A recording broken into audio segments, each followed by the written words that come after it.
Hey, what's going on, y'all? This is my first time using this platform, so give me a minute. Um,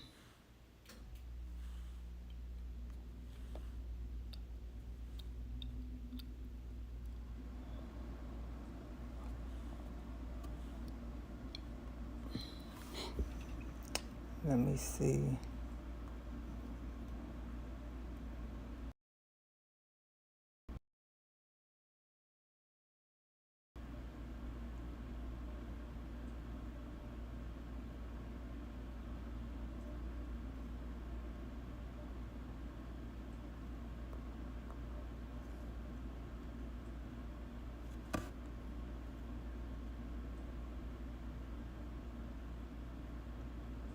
I'm trying to figure this out, y'all. Give me a second.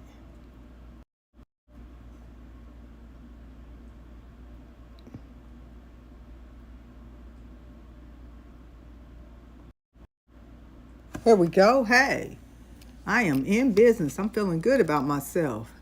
I'm learning some things.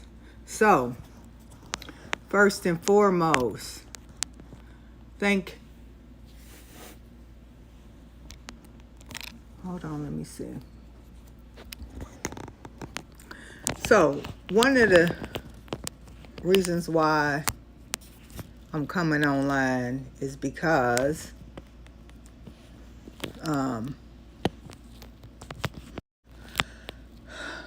goodness. I think it's important that we start talking about the mental state of our younger people. Um, there's a lot going on with young Black America, the Gen Z and millennials, and it's very concerning. Um,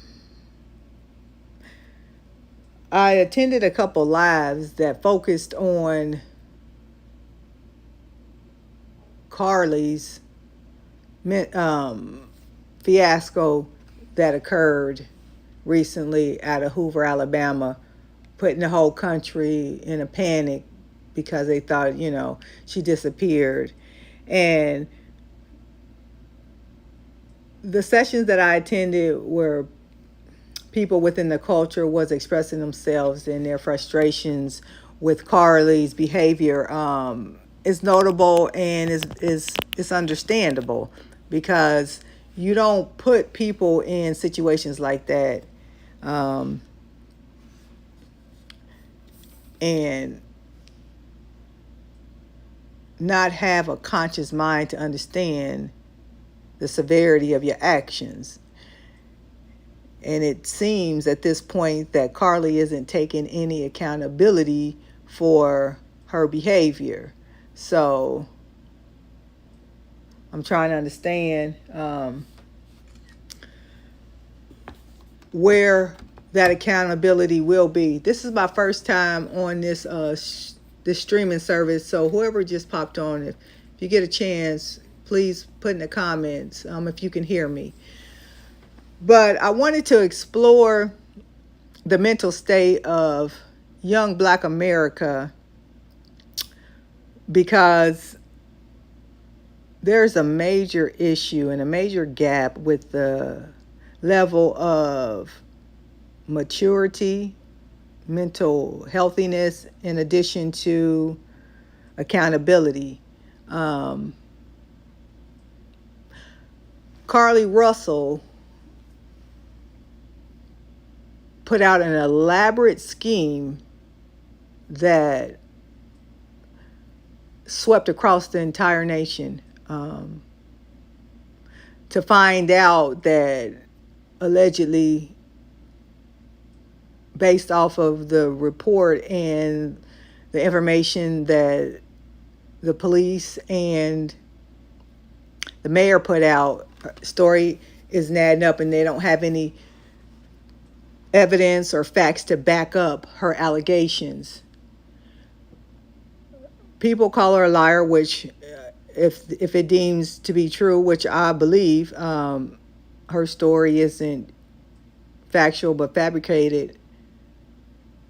let's just dive into the level of her mentality. For someone to sit there and conjure up a story of, number one, a missing baby. Well, excuse me, not a missing baby, a wandering baby on a major highway at night in a t-shirt and a diaper. And the baby was Caucasian at that. And then to further insult society's intelligence by saying that the person, that adult that was involved, had orange hair and was balding, and she had that drug her off the side of the highway. She had to climb a fence, ended up in a semi rig, was able to escape that, put into a car, all the while not tying her up, fed her Cheez-Its, and she was able to escape. That's a hell of a story to tell. And yes, she's a liar, allegedly. But people want to say it ain't mental health. There is something wrong here. She can be a liar, but they're not looking at a lot more factors into this situation the way that I'm seeing, and that's what I want to explore. The mental health of young Black America. For this young lady to be so elaborate and so comfortable with making a fictitious story like that and getting involved the police to that extent, you can't tell me that she's not struggling with some mental maturity, some level of entitlement. Her level of entitlement is so deep that she had no problem with involving the authorities without any thought of consequences or what would happen if her story went south. It never even conjured or came across her mind that this story would go as viral as quickly as it did. And then to sit there and allow the country to be in a frenzy and a panic for 48 hours before any word was given that she was found and she was returned home. Well, not even found, that she was able to break away and walk home, open the door, walk back in her mama's house, and then not to speak with the police because the level of entitlement and being that her father is in law enforcement, I'm more than certain that he's advised her not to speak because charges will be brought up. I also saw some articles yesterday where attorneys were coming out and asking the questions, why hasn't she been arrested yet? Because, see, she really, unless she is ready to admit that she lied and own up to the consequences, she cannot speak because anything that she say at this point and do will be used against her. So I think it's evident that she's not willing to own up to what she has done. And a lot of people at the live that I attended wanted to draw blood in the aspect of she should be held accountable by serving jail time. I don't know if jail time is that, but what I do know, she has to be accountable and she has to be reprimanded because you cannot have these young people who already has this entitled mentality to not face consequences for these types of behavior. because we live in a see-do, a copycat society where what she doing could very well be emulated sooner than later. So there needs to be some severe consequences, because a lot of resources was put into finding that young lady, and then to put a society and a nation in panic. There has to be accountability. It's no two ways around it, and it's the right thing to do. Um, but my concern is beyond Carly, because there's a whole, and I'm speaking in layman's terms, a little exaggerated, but I full-heartedly believe what I'm about to say. We got a generation of Carlys where their accountability isn't there, and as a nation, nothing's being done about it. You know, they really started to tap into mental health with the pandemic.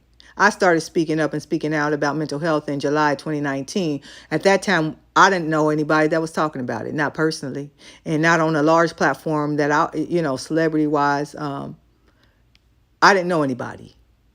The whole conversation of mental health awareness and your well-being really kicked off with the pandemic, because a lot of people struggled emotionally, which is good. The conversation should have been started way before then. I mean, we decades behind within the African American community on the true meaning of what mental health is and how we need to address it and support ourselves vigorously and actively to get in front of this epidemic, this very strong negative stigmatism.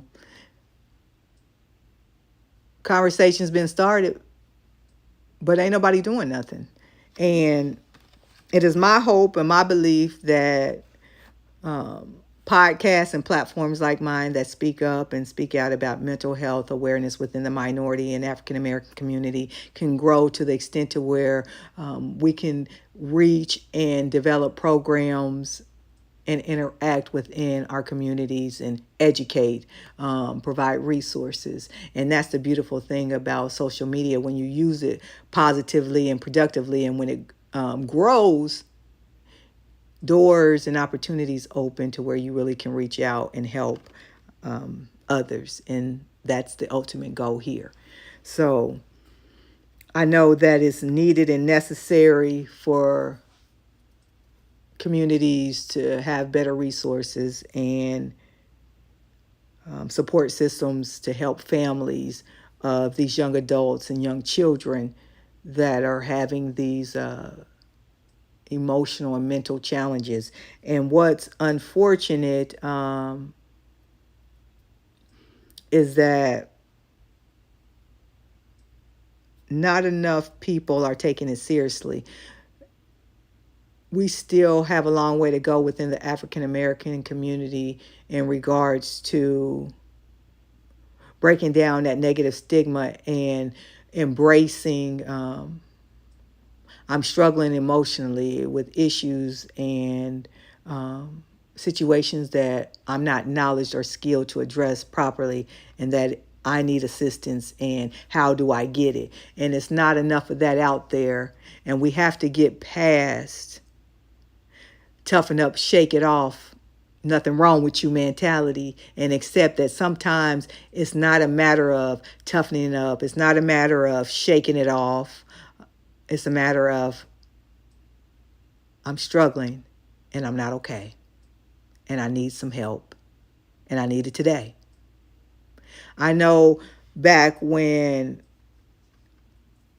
I was struggling with my severe depression and anxiety, it was hard for me to find a therapy group. And it's frustrating when you are at a very fragile state. Like, the mind is very fragile. And when you don't have the resources or the support that you need, I mean, that's a very dangerous place to be in. And it took like 2 weeks for me to find a program. And when I got in the program, I asked about it because I was frustrated that it took so long for me to find a support system. And one of the first things that I was informed, and it was valid, it was the truth, that they were overbooked and understaffed and not a lot of enough resources out there for the masses of people that needed help mentally. And I think that's sad, because when somebody is in a mental state that's fragile, there is no time to wait. You have no time to wait. You need support. You need resources immediately. And it's still like that. I think it's gotten a little better for the aspect now you can have therapy sessions via FaceTime. I've had quite a few FaceTime therapy sessions, and it's convenient. You don't have to leave your home, or you don't have to take a day off from work or what have you if you don't need to. Sometimes you need to step away from all that and just focus on yourself, your self-care, which I had to do that for 2 months before I returned to work. But there's ways to attend sessions is my whole point, and I'm glad to see that. But I don't see enough boots on the ground within the minority community. You still have young guys that are killing each other and young women. You have young girls that are doing the same now, disappearing, children that's killing their parents. And you can't say that it's one-off. This thing has happened enough time and time again to where this is a problem that's going unchecked. What are we doing about it? These younger people don't have the resources that they need to change the trajectory of their mental health. And we're also coming up against a generation of these minority people that you can't even communicate effectively with. Their inability to receive information. I think it comes from the lack of human contact in the way that they were developed with their social skills. I have a Gen Z daughter, and I said this before her, during her, and I'm going to keep saying it.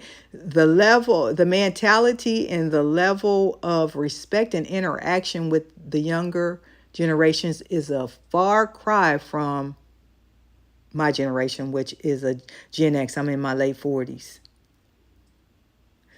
Socially, they are disconnected from us. And how can you help a generation that don't know how to express themselves and won't allow you to give them any information?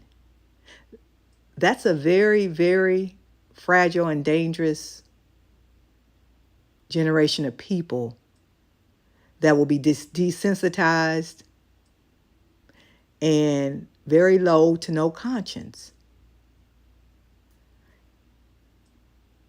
We want to throw everything in. They, during that podcast I attended, they say, "Oh, as a society, we want to throw everything into one bucket as far as mental health." It's not throwing anything into a bucket. It's the fact of the matter. There's a major problem with mental health within the minority community. Start from baby boomers on down. But it's increasing with these younger people because of the way in which they were raised, social media environments, the way they develop relationships now. It's hands off, no physical contact. That does something to a person's psyche and their level of understanding and development. It's not natural. So when you start seeing these young kids, like that 10-year-old that killed his mother because he wanted something off of Amazon, he was so desensitized that the family, it was so above everybody's psyche and level of understanding, the family had to circle back and call child services and the police when he started talking, because they realized something wrong here. He has no remorse or no concern that his mother dead. He just focused on that package. And that's when they start digging in deeper and realize, you know, the backstory behind that. That's a big problem. And that little boy's story is just not a one-off. You'll begin to see more and more of these stories. Like those young men several years back in Atlanta, two black young men had parents gave them everything. Parents pissed off one of them. He got in cahoots with his younger brother, and they made plans to kill the mother and the father. These situations aren't unique anymore, and nobody's doing anything to correct it. Grew up during a day and a time where I had the mentality, oh, black people don't do that. Must be white people or somebody else. First thought was, it ain't us. I know they had to be white. That day is done. Can't check yourself. We can't check that anymore. You got to really look and see who, because a lot of times nowadays it's looking like me and you. These people that shooting places up, killing their parents and wilding out, they are part of the minority community. And you have a lot of these people just being out here on social media that their level of ignorance and the attitude that mind your own business is so prevalent that that's a major problem as well. That it's acceptable, bad behavior is acceptable if somebody getting ahead, or if they being ignorant, that's none of your business, which that breeds a culture, a community of people like that, which flows into other communities. So it is all of our business. I get chastised a lot. I made a post about a young lady, and I ain't gonna call her off. If those that know, you know. She has a large following on social media, but her level of disrespect and ignorance is poisoning a community. And you have people that will defend her till the crows come home because she's getting money. There's no level of accountability at all. You got another one that has a major platform that's giving advice to young ladies. A lot of her information is accurate, but when you throw out some rotten information, that kills the whole crop. Some of her information can be deadly to some of these young ladies. You got young women that want to implement this, and they come across the wrong person that ain't willing to be addressed in that manner, and she finds herself in a detrimental situation. It's a lot of mentally unstable young men as well as women out here that has zero coping skills. And then you trying to run game on them, people flip out. People don't take L's. And see, that's the piece that these people aren't sharing because their numbers up. But where does that leave us as a culture? It leaves us trying to understand and pick the pieces up. What Carly did is a snapshot into a generation of people that we are not putting enough resources nor time into to understand, so we can better prepare and breed more healthy, mentally stable men and women. Carly just the beginning. And the question is, what next? Because there's something next. And that's a sad thing. My hope is to reach enough of those young people to at least get them to think. Just pause and think logically. Um, Amen, Carrie. I 100% agree. Social media is raising Gen Z. And as we know, that ain't a good thing. Gen Z, and you can't tell Gen Z anything. I have one young lady, I did a video about her because I made a video, and it wasn't like a degrading video about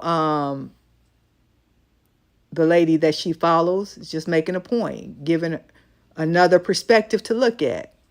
Little girl trolled me. I don't know if she's a little girl, but the following is teenage to early 20s, majority. That girl trolled me so much. I actually had to report her a couple times because her behavior was obsessive and just downright disrespectful. And she ain't the only one, though. You got a group of young people that you can't tell nothing to, which is dangerous. Don't nobody know everything, but if you don't know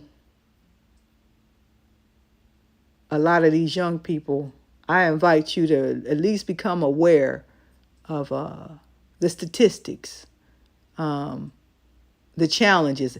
Ignorance is very prevalent. I had to report the young girl, Carrie, which, she don't bother me like that, but I wanted to hold her accountable for how she shows up, because they come as if you're stupid and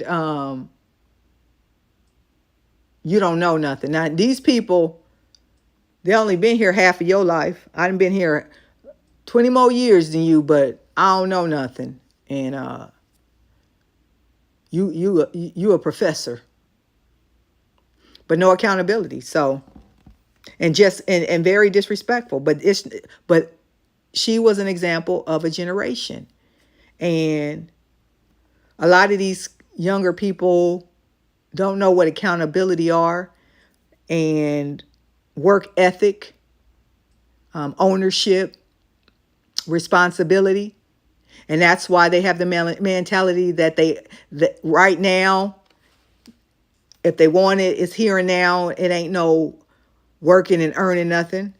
And watch out if you don't give it to them, because they're gonna hold you accountable.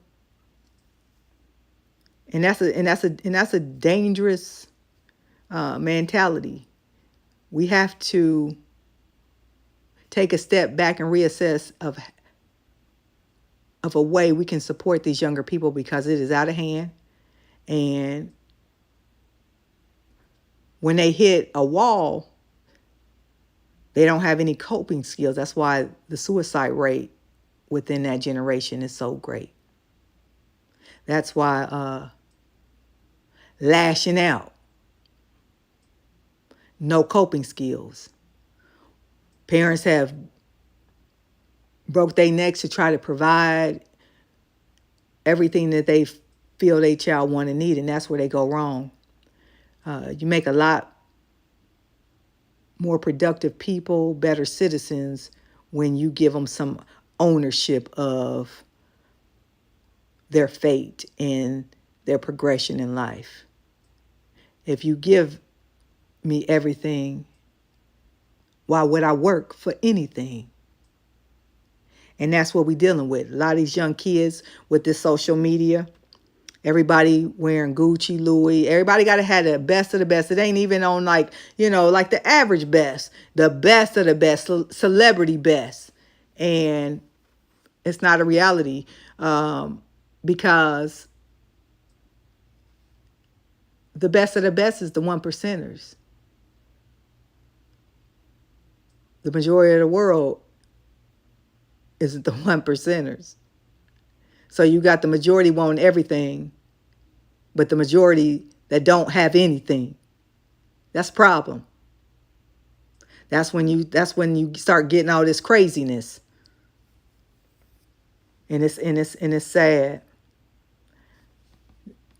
So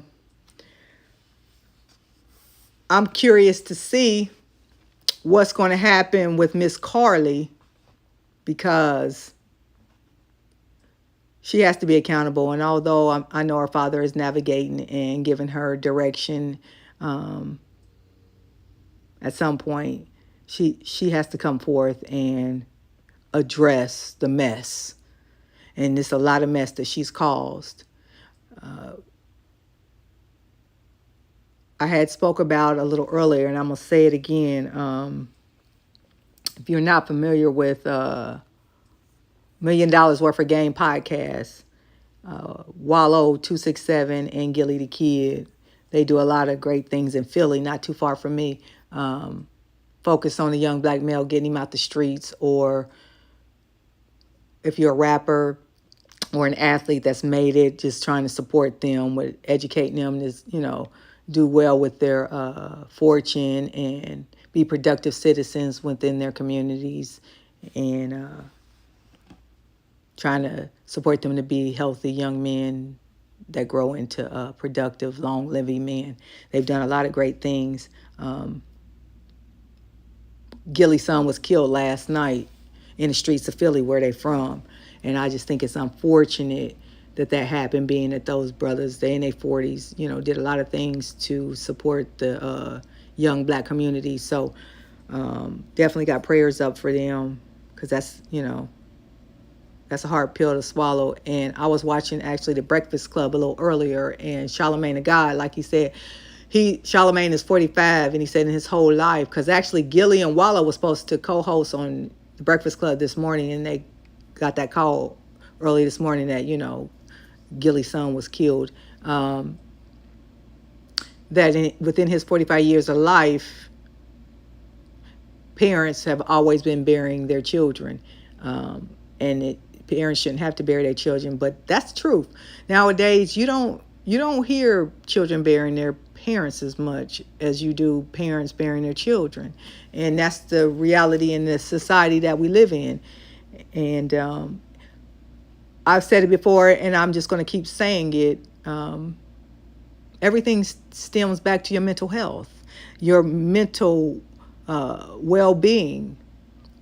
Just like physically, if you got a rotten gut, your health is deteriorated, is bad. And same thing with your mind. People don't realize that just like you get checks and you have to work on the healthiness of your body, your brain is a physical thing, organ. You have to work on its healthiness. There's no way around it. And people need to educate themselves enough to where they can be comfortable with disassociating depression, anxiety, emotional struggles with crazy. What's crazy is to continue to sit here and not try to understand, or to struggle and not try to get resources to get better. That's what's crazy. But that strong stigmatism, that negative stigmatism of mental health and crazy, is still very rapid and prevalent within the African American community. And we have to get past that. There's nothing, it's a part of life. People go through depression. People go through anxiety. I had an idea of what anxiety was, but I never truly understood it until it hit me. And then I did my due diligence and the work to not only understand it, but to get it under control. Anxiety is a hell of a condition to live with. And a lot of people are running around here with anxiety and don't even know it. They self-diagnosing and living unhealthy and emotionally challenging lives when they don't have to. When all you have to do is take that first step of admittance that I need some help, or I need to understand what I'm going through. And then the world of resources will open up to you. is the path of living a healthy, productive life. But so many people don't want to take the necessary steps to do the work to understand their challenges because they've normalized toxic environments and behaviors. People popping off, always agitated. They've normalized these bad behaviors, these sick behaviors, as just a part of regular daily life, and it's not. Social media is diagnosing them and they ain't doing nothing. And everybody wants to save face, but saving face is costing people days and years of their lives until people can no longer cope and take it anymore. And then they become unalived, or they do something that ruins the rest of their lives, and it's just sad and an unfortunate thing. But I'm going to keep speaking out and helping the Black African American community understand what mental health, what good look like, what a healthy mind look like. That for a lot of single Black women, what I went through, that strong Black woman mentality is a setup, which I no longer subscribe to. I believe in living a soft life that excludes struggle of depression, high stress environments and relationships. People holler and scream from the sun up to sundown that I love myself, but be in the most toxic relationships. It's a indicator that I know they haven't done the work and they have no idea of what self-love is, because self-love don't allow any of that.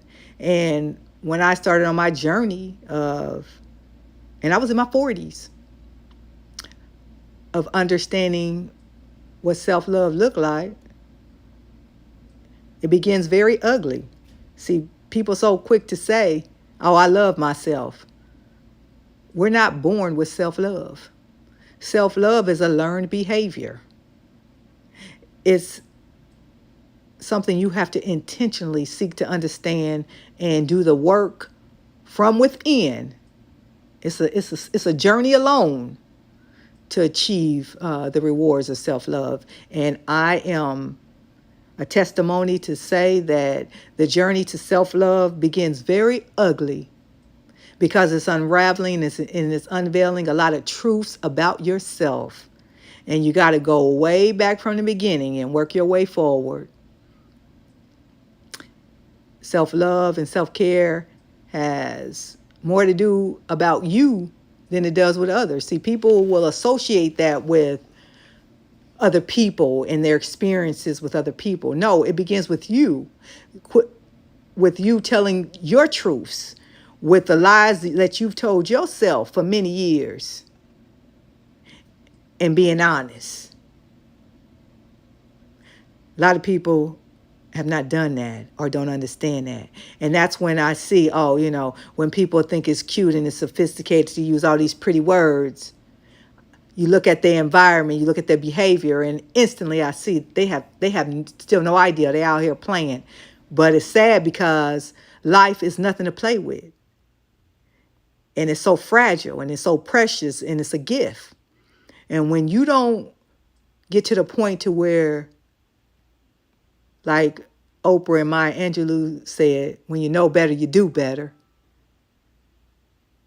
then you own that. And your life is a lost cause. That's why I want as many people, and specifically Black women like me, because there's more of us than not, single Black women that's on their road of healing, because there's a lot of us out there that's, like my father used to say, with that false pride, that ain't telling the truth. We all more of our stories are similar than not. And that was one of the realizations that I had. I know a lot of black ladies like me, some single, some not. But our history was the same. More times than not, our experiences in family and relationships with black men were very similar. That's why I don't play no games and I don't get off into that, that group of people that's, so sophisticated that they too sophisticated to tell the truth, that they don't know about this history. You was born into it. You know about it. And more of them than went through it than not. And that's why I speak up about don't subscribe to that my man mentality. I don't hate men. I love them. Everybody wants companionship. I'm just aware and educated and responsible enough within my life that I will not do any and everything for it.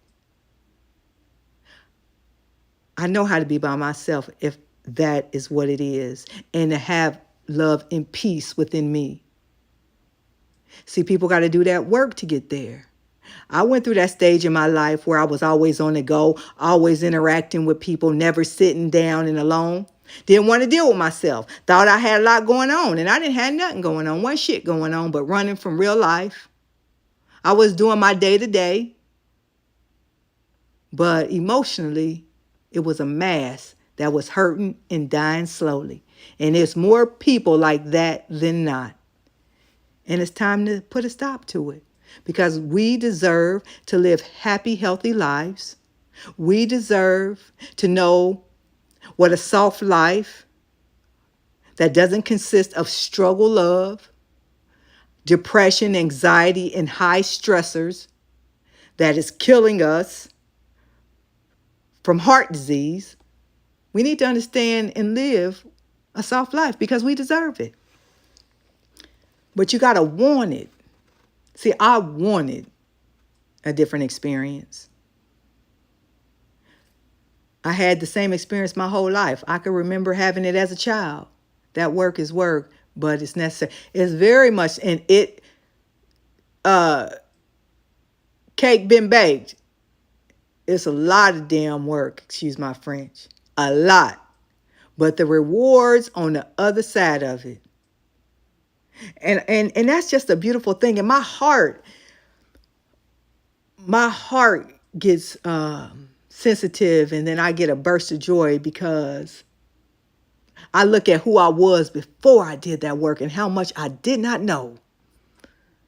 And to be where I'm at today, to have the peace that I never knew existed. I was a part of that community, the majority, of normalizing toxic environments. Didn't know no different. Well, can't say didn't know any different, never saw different, because culturally it was everywhere all the time. It's what I knew, that's what I saw. But something in me knew better. And I started to seek to understand what was that better and what does it look like. I believe we all need people. We all need interaction and fellowship. But I don't have to have it. I know how to be at peace with me. I know how to not be searching. So many people don't even know how to sit down for a minute. They so caught up into this facade that they letting valuable time race away, and they don't even realize that they don't even have the kind of time that they think. It's a lot of old fools out there. And I look at my life. I'm in my late 40s. I said, wow, damn. I said, it took me 40 plus years of my life to truly, authentically love myself. But better late than never. And I still, to this day, see more people than not that's older than me that have no idea of what self-love is. And it's sad. It's sad.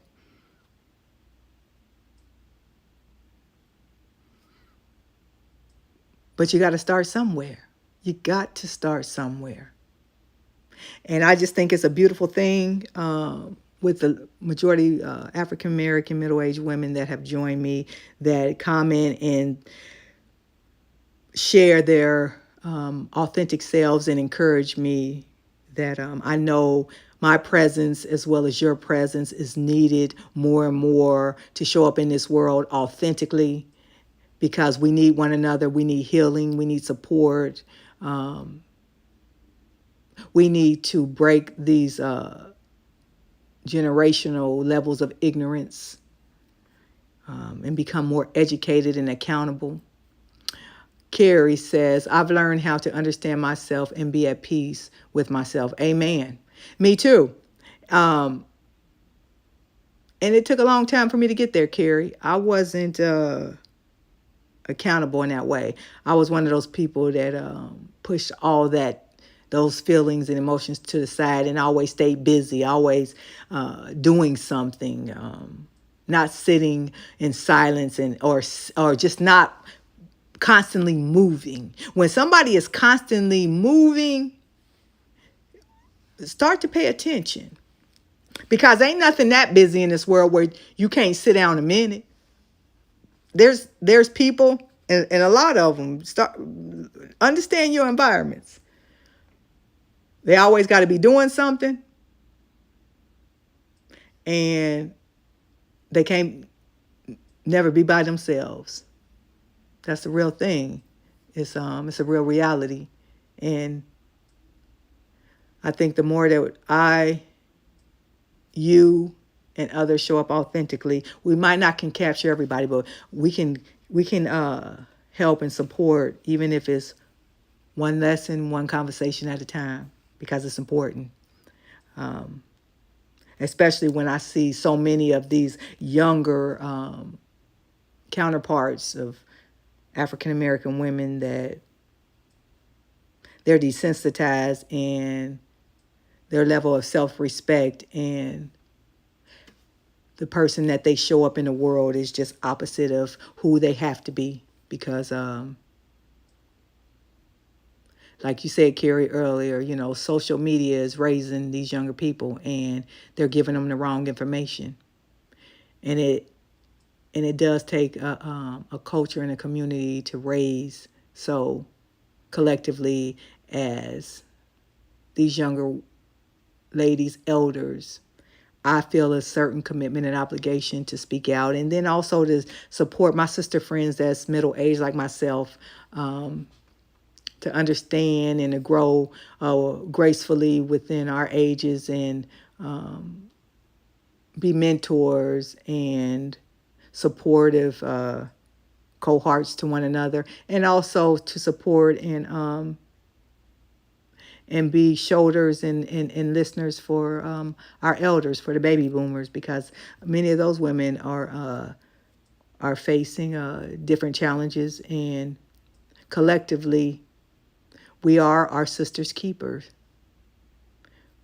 I believe in, as a culture, as a counterpart of older and younger Black women, that I have a responsibility to support them. And I know I'm not alone. And I know that we will continue to grow and move forward, because if we don't do it, who will?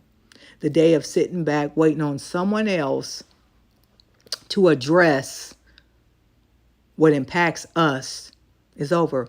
You cannot sit back and wait for others to support our younger ladies and in the younger generation. We got to be the ones to do that, because they are being led in the wrong direction, and we got to do our part to ensure that we make ourselves available in the information that we know to be true, prevalent, and out there for them to receive. But yeah, that Carly story, I tell you, that was Amen, Carrie. I am my sister's keeper as well. And we all have to have that mentality. I'm you, you, me, and we need each other. And that's just the bottom line. That's the bottom line, ladies. I'm actually really excited about this platform. As I get more and more acclimated and get myself situated and set up, I already know what the future look like, because the reality is it's a lot of me out there. It's more me out there than not. And a lot of these young girls being set up for failure. Um, the statistics, says what it is. And it's not that they can't have happy, productive lives, but a lot of these young people, because of social media, they're being fed a dream. And a dream and reality looks like two very different things. And you can lose a lot of valuable time chasing a dream. If it's only everybody want the 1%, the top 1%, it ain't enough for 1% to go around. And I'm gonna be honest with you. Some people I think we all should think positively of ourselves and think well, but some people think a little bit too high of themselves. And what they believe of themselves in reality just ain't matching up. And that ain't to throw no shade on nobody. Truth ain't never hurt nobody. Some people need to bring down their level of self-awareness to match reality. But you can't tell them that. And that's what the disheartening thing is. But the good news is, when you're passionate about something, can't nobody stop you. So I actually thought earlier, since I get trolled by some of them younger girls when I speak up about some of the information that they receiving and that they buying into, to use like a lot of their nasty, disrespectful comments. Well, I hate that I deleted some of them because they were teachable moments, but I'm going to start using more and more of them as teachable moments, because they are.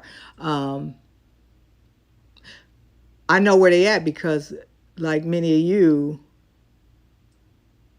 I was once them to the aspect of young and thought I had a lot of answers, not to the level of disrespectful they are, but we all went through those stages where we thought we knew more than we did. It's just it's a part of growth and development, into an adult with life experiences.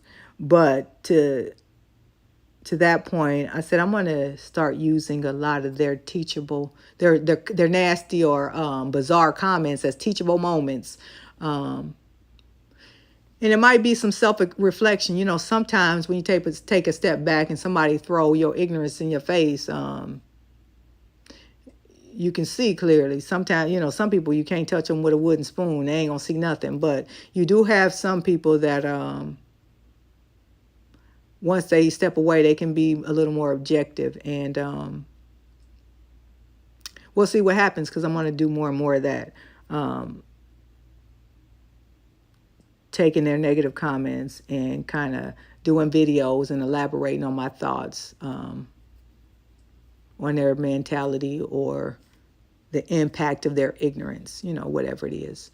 And I'm not, I don't claim to be a know-it-all, but I know enough and I have experience, and I'm just sharing what I think. I did get a life coach certification, but I don't need a certification, even though I did it just to be legit.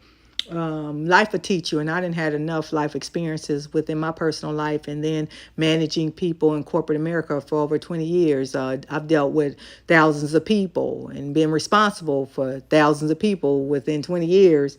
Maybe not thousands, but hundreds. You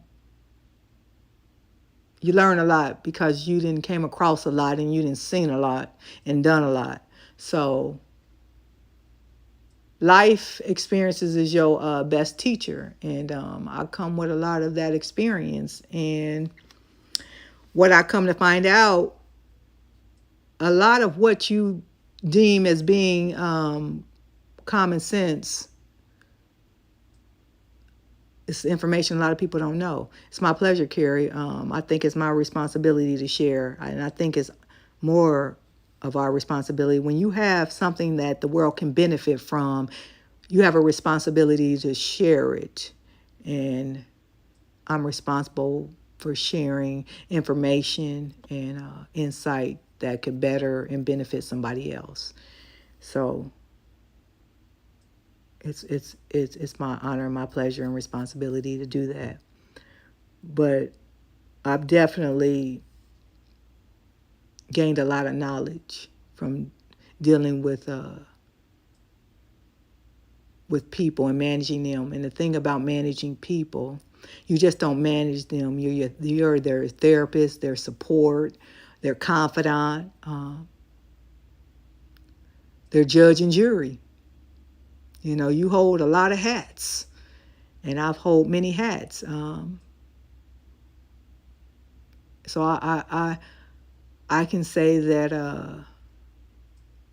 I have an extensive amount of information and experience and knowledge that I can share that others have and will continue to benefit from until my day is done. So I'm looking forward to really exploring a lot of different topics, not just on a personal basis, but also on a professional basis. I've helped a lot of people gain employment, be promoted from within, you know, grow their careers. I remember back when I worked at a company, some of my employees, girlfriends, boyfriends, their fathers wanted them to get jobs, so I would meet them at little cafes and kind of ask them questions like on an interview to understand their knowledge level and prepare them for interviews, you know, and help them get their lives, you know, help them get jobs in that way. And really looking at how to navigate properly within corporate America as a Black minority. So I look forward to a lot of that because a lot of people don't know what I take for granted. And actually, an older girlfriend of mine told me that quite a few years back that what I knew a lot of people didn't know. So I'm encouraged to see what I can do and how I can support people on a professional and a personal level. And I'm gonna be honest, one thing about me, I'm a compassionate person, but I was raised and I do believe in and I implement tough love.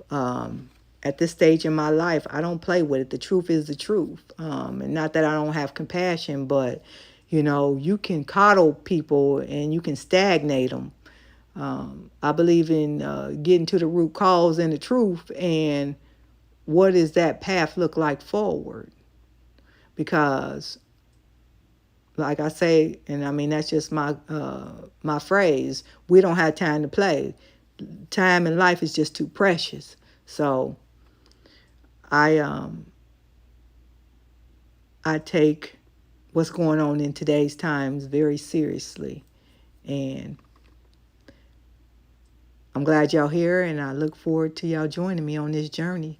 Podcast Soft Life is one, and then another I'm going to spin off is Real Life. Soft Life will focus on basically the middle-aged single Black woman on her healing and healthy lifestyle journey.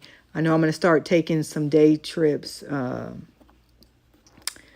to the major cities, Philadelphia and Manhattan, because I'm in the middle of both of them, and recording that and just like encouraging other middle-aged women to not just sit there and be comfortable because we're not old enough to be comfortable. and create a healthy life, regardless if you got a man or not, because you can't wait on that, because we all know you sit around and wait on that and you're trapped. You gotta know how to live a healthy, productive life for yourself. And if not, and if it deems that way by yourself, and you be just fine and have as much support and love that you need, just by the life and the environment that you embrace for yourself on a regular daily basis. So that will be the focus of the Soft Life podcast, focus on lifestyle and healthy living for the middle-aged Black woman. In real life, is just everything else. Current topics that we are faced with as a minority community, different generation gaps in the struggles, and just everyday life that we dealing with out here as a minority community. So thank you all for joining me. I'm definitely going to come back. I've reached over 1,000, so praise God and thank God for that. I'm looking forward to really engaging and growing this platform to the point to where it's big enough to where it's been beneficial to where I could start programs and events that can really reach out to people, not just this online thing, because I still believe like you got to be boots on the ground going into communities. So that is the ultimate goal for this platform, to grow to where resources and ability to really interact and walk 100% in my purpose becomes reality, and just really getting to know people, not just, where it's just people logging on. Thank you very much, Carrie. Congratulations to you too, because you're a part of it. You here. If it happens to me, it happens to this community, because this ain't no one man band. This is a culture. This is a sisterhood. So I can't go it alone. So it's congratulations to us. Praise God. But I'm looking forward to that. So more to come. Let's stay encouraged. And at this point, the best way to support this platform is to share the content, suggest it to others, and let's continue to interact and keep Let's Get Real and Heal a part of the conversation, so it can become the conversation that can be the one of the greatest impacts that we experience, because it's God given and it's God driven. Till the next time, God bless.